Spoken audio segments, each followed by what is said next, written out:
Chaos unfolding in the Gaslamp quarter overnight. Police officers rushing from one shooting victim to the next. Before they even had a chance to even react and even say a word, that's when the guy pulled out the gun and he started shooting. Witnesses describing the moments before a gunman opened fire, sending people scrambling for safety. We have team coverage breaking down all the details as this story develops. ABC 10 News at 11 starts now. ABC 10 News starts now with breaking news. Guys, I'm Virginia Cha. You can see my co-anchor Jim Patton and Megan Perry are standing by, and we're going to hear from them in just a moment. But first, we need to get you to this breaking news from overnight. So a deadly shooting spree in the Gaslamp quarter, a gunman going block by block downtown, opening fire on bystanders. Here is a quick breakdown of what we know so far. A 32-year-old man is in custody. Police say he opened fire on several people overnight, killing one of them and injuring the others. We have shown you some of the images of the chaos, police running from one scene to another, responding to gunfire and victims. We want to show you a map of where it all went down. Police say it started about 10:30 last night near J Street and 5th Avenue. They say the gunman exchanged words with someone near the valet stand of the Pendry Hotel before pulling out a handgun and shooting and killing that person. Police say the suspect then walked north up 5th toward Island Avenue. Witnesses say the suspect was deliberately bumping into people, starting arguments. At one point, police say he confronted a group of men and shot 4 of them. That's when they say some witnesses chased the suspect up 5th Avenue and tackled him before officers got there and arrested him. Police are still looking for a motive in this shooting. This morning, we have team coverage for you. We're going to hear from witnesses in just a moment. But first, the latest on the victims. ABC 10 News reporter Jared Aarons joining us live from outside the Pendry Hotel where the first victim was killed. Jared, what have you found out about the other people who were shot and how they're doing? Virginia, we know that 3 of them are still in the hospital. Police expect all 3 of those to survive. And we got some other new information about the nature of those injuries. Let's start with the man who was killed. We've learned that he was 28 years old and that the suspect shot him, then walked away, then turned around and shot again. As for that group of people that was shot at, one of them is a 26-year-old who was shot in the arm, another 27 years old. Police say he has a serious gunshot wound in his upper body. 28-year-old man was also shot in the arm, treated at the scene and released, and a 68-year-old man shot in the stomach. We spoke to that man's son this morning. He told us his dad is a retired school teacher and surfer from La Jolla who came to the Gaslamp to watch his son play drums in a concert, the first concert he's played since before the pandemic. But he never made it to that show. Things can change pretty quickly, but he's stable apparently. So just hoping for the best and staying positive, not trying to freak out. Now, this was the scene in the Gaslamp this morning, more than 10 hours later as police wrapped up their investigation. People who live in the area say they are used to hearing the occasional gunshot or even fight in the Gaslamp, but nothing like what they experienced last night. We are still working to learn more about the man who was killed in front of this hotel, including whether or not he has any connection to the Pendry. As soon as we learn more information, we'll bring that to you. Live in the Gaslamp, Jared Aarons, ABC 10 News. They weren't even paying attention to him. And then that's when he pulled out the gun and just started, it's crazy.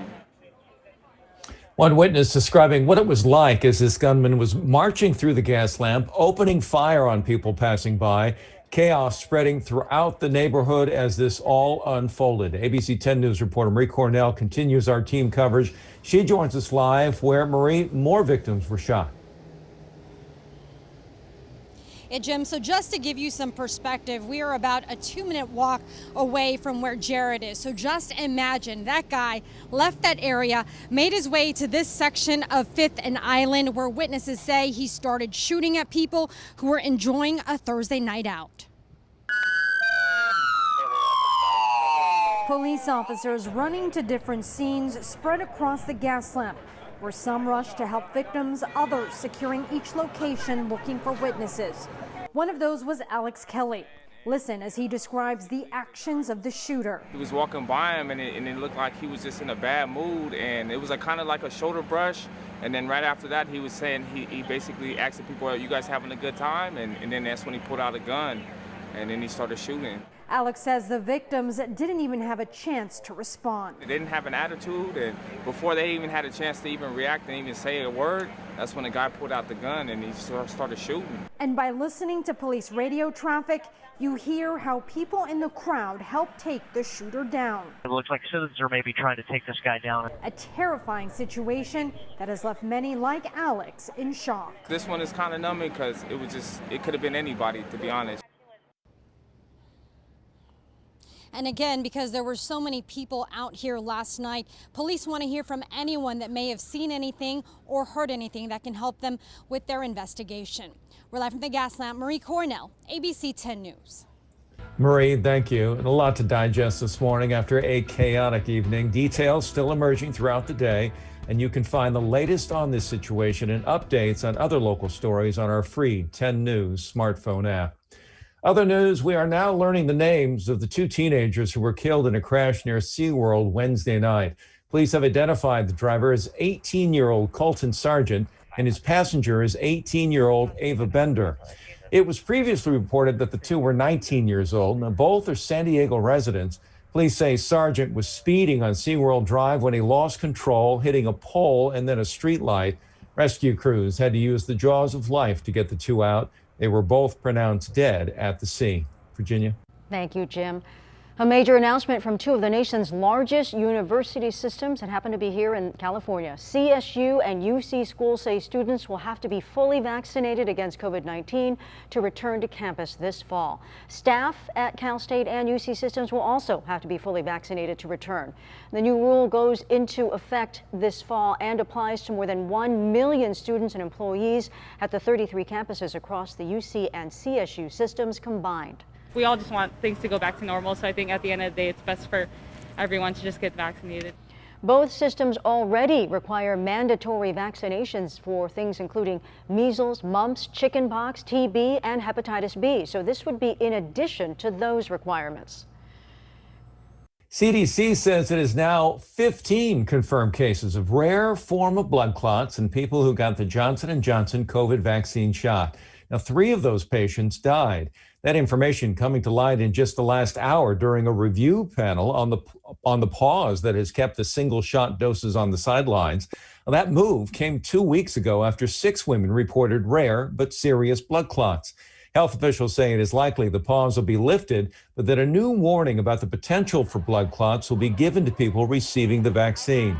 Doctors on the board say the goal is to safely get the vaccine back online as soon as possible, stressing how rare the blood clots are and that the benefits of the vaccine greatly outweigh the risks. They also say the one-shot vaccine carries some benefits the others do not. They can take this one-and-done vaccine, which can be handled in normal refrigerator temperatures, and reach out to hard-to-reach populations, the homeless population, people who are homebound and can't leave. They're bringing the vaccine to the people. You can't do that with the Moderna and the Pfizer vaccines. The panel is expected to vote by the end of the day on whether to resume giving the J&J vaccine. Meanwhile, here in San Diego, the hold on J&J not slowing down the vaccine rollout. Del Mar Superstation is expanding today. Side is adding a second hall, which will allow them to vaccinate many more people. And they're expecting to administer 6,000 shots over a 4-hour period today and another 5,000 tomorrow. And they say those will be county records. Well, this morning we are waiting for possible new guidance from the CDC about wearing face masks. CDC Director Dr. Rochelle Walensky says the agency is looking at outdoor masking. A doctor at Brown University says transmission of the virus is far lower outdoors than indoors. Researchers at UC San Francisco found that 10% less than of transmission occurs outdoors, and the odds of spreading the virus are 19 times higher indoors. The announcement comes after more than 84 million adults in the U.S. became fully vaccinated.